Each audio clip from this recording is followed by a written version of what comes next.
পানী নহ'লেও আমাৰ মৰণ আৰু পানী হ'লেও আমাৰ মৰণ। সকলো বস্তুৰে কম বেছি পৰিমাণ থাকে।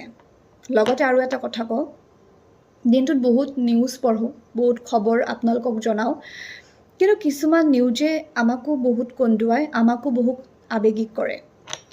তেনে এটা খবৰ আজি পুৱাৰ ভাগৰে পৰা মই পঢ়ি আছোঁ, আৰু সেইটো হৈছে মহানগৰীৰ জ্যোতিনগৰৰ এটা ঘটনা। এটি শিশুটিৰ বয়স মাত্ৰ 8 বছৰ। শিশুটি 2য় শ্ৰেণীত পঢ়ে। দেউতাকৰ সৈতে, যিহেতু গৰমৰ বন্ধ চলি আছে, দেউতাকৰ সৈতে কণমানিটোৱে দোকানলৈ গৈছিল। মাকক কৈছিল গৰমৰ বন্ধ যিহেতু দেউতাৰ লগত দোকানত যাম, আৰু স্কুটি এখনত গৈছিল শিশুটিৰ দেউতাক, আৰু পিছফালে আছিল ককায়েক এজন। বৰ্তমান যিহেতু বৰষুণ, চাৰিওফালে বানপানীত ককবকাই আছে বহু লোক। বিভিন্ন লোকে ইতিমধ্যে মৃত্যু সাৱটি লৈছে। পানীত পৰি সৰু সৰু কণমানিটোৱে মৃত্যু সাৱটি লৈছে। গুৱাহাটী মহানগৰীত আমি সচৰাচৰ দেখিবলৈ পাওঁ এজাক বৰষুণ, মাত্ৰ এজাক বৰষুণ, আৰু সেই এজাক বৰষুণতে গুৱাহাটীৰ বিভিন্ন অঞ্চল জলমগ্ন হৈ পৰে। একাঠু পৰ্যন্ত পানী হয়। পানীৰ ফলত জীৱন যাত্ৰা ব্যাহত হৈ পৰে। আৰু কালিৰ দিনটোতো গুৱাহাটীত বৰষুণ, আৰু এজাক বৰষুণত গুৱাহাটীৰ বিভিন্ন অঞ্চলত যিহেতু কৃত্ৰিম বান, জ্যোতিনগৰতো পানী হৈছিলে। জ্যোতিনগৰৰ যিটো এটা নলা আছিলে, পাহাৰৰ পৰা পানী নামি আহিছে বৰষুণৰ ফলত। পানীৰ একদম ধাৰ, স্কুটিৰে আহোঁতে সেই পথটো, ৰাস্তাটো আৰু যিটো ড্ৰেইন আছে, নলা আছে, দুয়োটা সমান হৈ গৈছে। ধৰিব নোৱাৰি ৰাস্তা কোনটো, নলা কোনটো। তেনে সময়ছোৱাত পানীত গাড়ী চলালে জানেই, বেলেঞ্চ নোহোৱা হৈ যায়, গাড়ীখন কোনফালে লৈ যায় ধৰিব নোৱাৰি। যিহেতু গাড়ীখনত 3জন লোক আছিলে, দেউতাক, শিশুটি আৰু এজন ককায়েক। তেওঁলোকে যাওঁতে শ্লিপ খাই নলাটোত পৰি গৈছিল।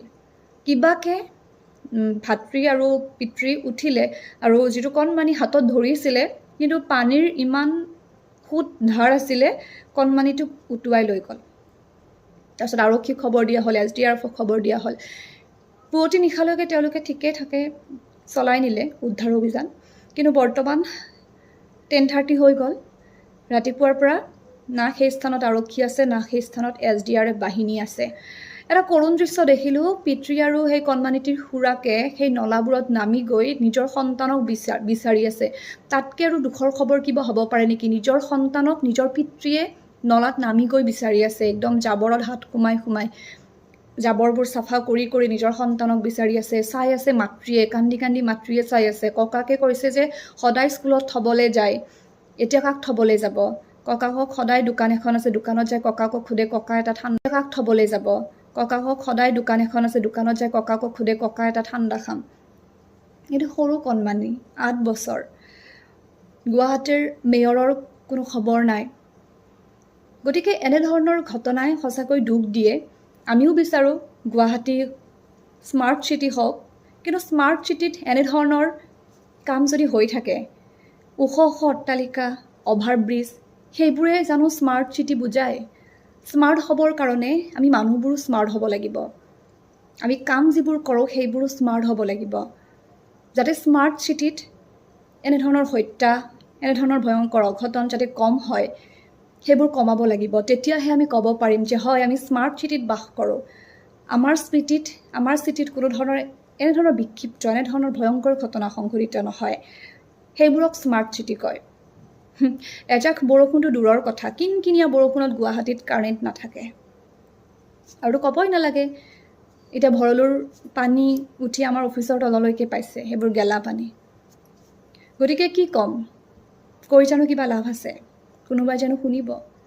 ৰাজ্যৰ ভিন্ন প্ৰান্তলৈ গৈছে, বানপীড়িত লোকসকলক আশ্বাস দিছে, কিন্তু যিটো মেইন কাম, মথাউৰি নিৰ্মাণ, সেইটো মেইন। আজি খাদ্য সামগ্ৰী দিছে, ঘৰটো তেওঁলোকৰ আজি আপোনালোকে পইচা দিছে, বান্ধি ল'লে। অহা বছৰ যদি আকৌ সেই মথাউৰিটো ছিগি আকৌ ঘৰটো ধ্বংস হৈ যায়, আকৌ আপোনালোকে ফটো নুঠিব, কেমেৰাৰ আগত ক'ব। এনেধৰণৰ কথা কিমান দিন চলিব? আপোনালোকেও বিভিন্ন লোকক বচাব পাৰে, আপোনালোকৰ হাততে আছে বিভিন্ন লোকক জীৱন দিয়া। গতিকে ভাল এটা ব্যৱস্থা লওক। সঁচাই এই খবৰটো পাই দুখ লাগিছে, কাৰণ নিজৰ ঘৰৰ যদি সন্তান হ'লে হয়, আপোনাৰ যদি সন্তানৰ লগত হ'লে হয়, কি কৰিলে হয় আপুনি? ধন্যবাদ।